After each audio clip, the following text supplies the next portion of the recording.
Alright, what we have here is a small block Chevy 400 2-bolt main, as you can see by the main caps. I did a video a few days back, I think it was like December 1st, 2022. I put it out. I didn't finish it. I decided to change it up a little, so here we are. Now, when you're dealing with high RPM, okay? Now, I'm not talking for 5,000. Anything over 5,500 that you're going to be spinning constantly, okay? Your power range is 5,000, 5,500 and above, okay?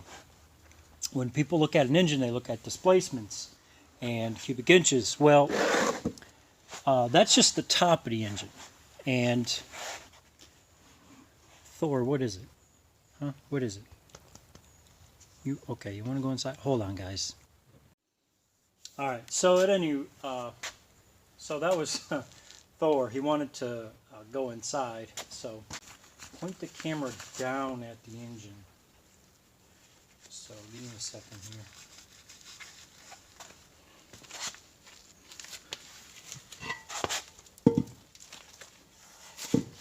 So let's see. Alright, so I think I got this set up alright. So when you think cubic inches, you always think at the top of the engine. Flow, displacement, compression. Or it's easy to forget that you also have that same displacement underneath the engine. When the pistons are going up and down, they're displacing air. Now, oh, hold on here. Let's get to the technical. Okay, got my pointer out. So you have air being shared. It's bouncing from bank to bank. It's going cylinder to cylinder, and it has to get around this crankshaft. Okay. The piston coming down the bore or going up the bore displaces air. Air is heavy, especially when you're trying to move it fast. Air can get really, really heavy. What can we do to control or help move that air along, or to, let's just say, lack of a better term, lube the air? Okay. Sharp edges, no good. All these points, no good. All these sharp edges, everywhere you see. If you can run your hand on the inside of the engine and you feel casting, if you feel sharp edges, round them, radius them, get rid of them. Helps with the integrity of the block. And when the air is being moved and shared in the crankcase here, it will allow the air to move around everything, okay? When you have a sharp edge right here, creates a ramp and directs it. Anything you can do to help the air move more fluid, okay, because we're talking about fluid dynamics. Any time you can help that air travel or help get it to where it needs to be, you want to make sure it has a radius, okay? All these sharp points, these fine lines, get down in here, get around the cam journals, where the bearing sits. Where the bearing sits in the saddle of the block or the cap. Take those sharp edges down. Where you go to slide the bearing in, take a file, run it a couple of times. Every sharp edge needs to be addressed if you're going to be spinning high RPM. When you're spinning that fast, blocks flex, mains flex. This engine comes alive, okay? It's moving constantly.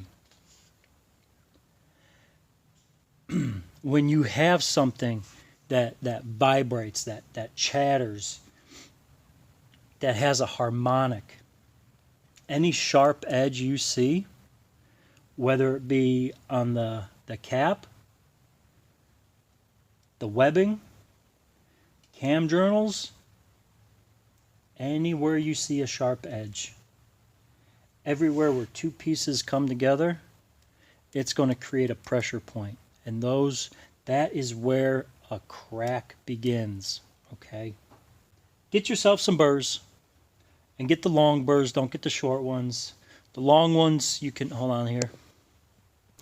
All right, so when you get burrs, get the long burrs, okay? Get the 6-inch burrs. The short ones are okay, and they work, but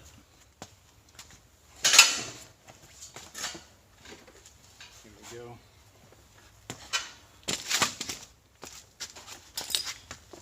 All right, burrs. Let's talk about burrs. This is what I use, okay? I have my short ones, and I have my long ones underneath here. And I also have a specialized burr. Well, it's not specialized, this is a different style burr. Okay? This helps a lot getting around these areas. Hindsight, I should have got the longer one, because when you're using these burrs, let me just get out one of the long burrs here. When you're using these, okay, you can control it, okay, as you move and as you clean the sharp edges and as you work your way around. You can get deep in there, okay, and get yourself a couple. This is actually the one I use most with the long burr. I use this most because I feel I have more control. I can get to certain areas more easily. I can get down deep. I don't have to get my hands too close to the working surface. Of course, you know, you got your smaller ones for really tight places. You got your angles.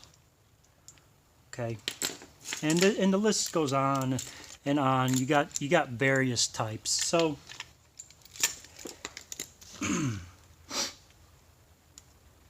sharp edges are no good for air. They create more heat, they create more friction. When you get into fluid dynamics, you'll find out that sharp edges create a lot of heat. And especially when you're traveling very, very fast. Well, how fast you think this piston is going up and down the bore? It's moving, okay? And buddy, if you got a long stroke crank, it's really moving. So sharp edges are a no-no. When you get into fluid dynamics and you start looking at round corners versus square cut, sharp edges, 90 degrees, bends, points, they do not work in your favor.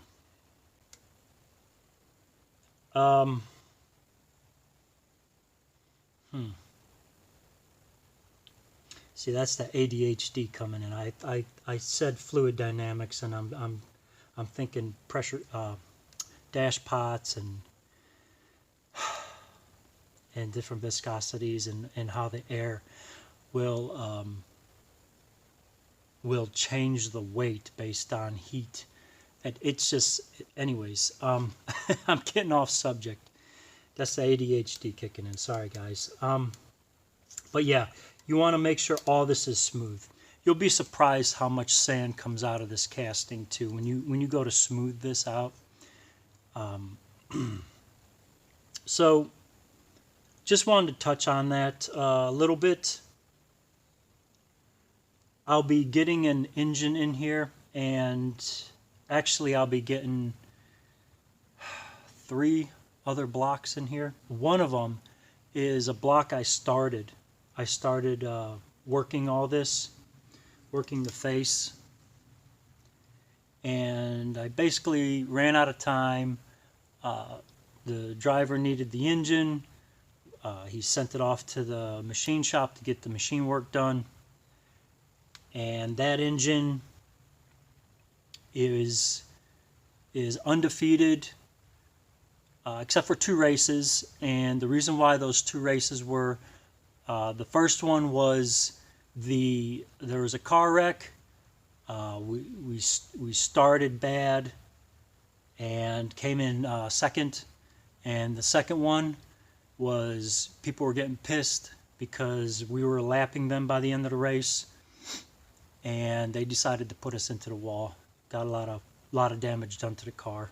There's a bounty on our head. So, at any rate, I'll be getting that engine back here. I want to blueprint it as I take it apart, or I want to inspect it. The driver said it was reaching 81, 8200 RPM, which is a lot for a 350 Chevy.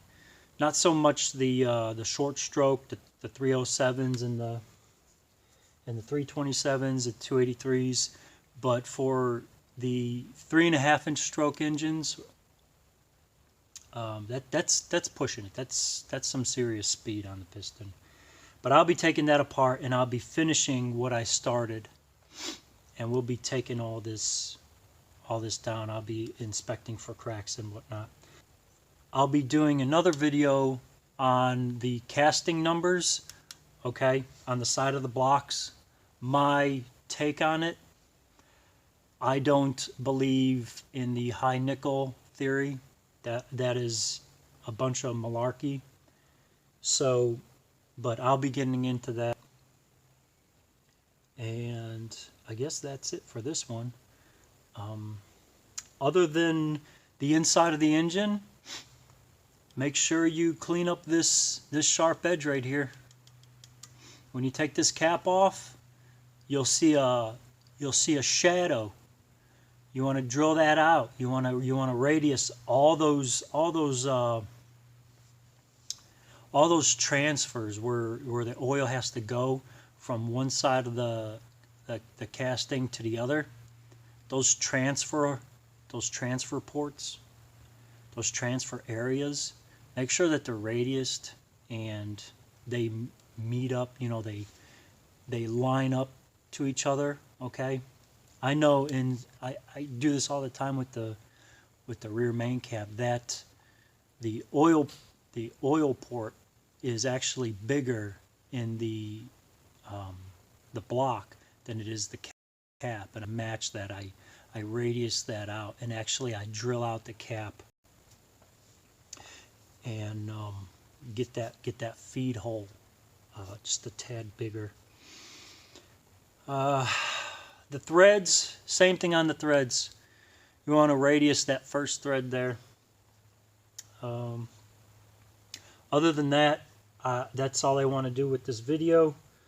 I think it's gone on for long enough. And the next one will probably be on the cast numbers. We'll go over that. All right, so, and after you go through and you clean it up with your burrs, go ahead and go in there with your wire wheel and smooth it out, okay? Polish the surface. That helps too. Every little bit helps. Any way you can polish the surface, get rid of all the divots and dimples and sharp edges. Remember, the more surface area you have, the more it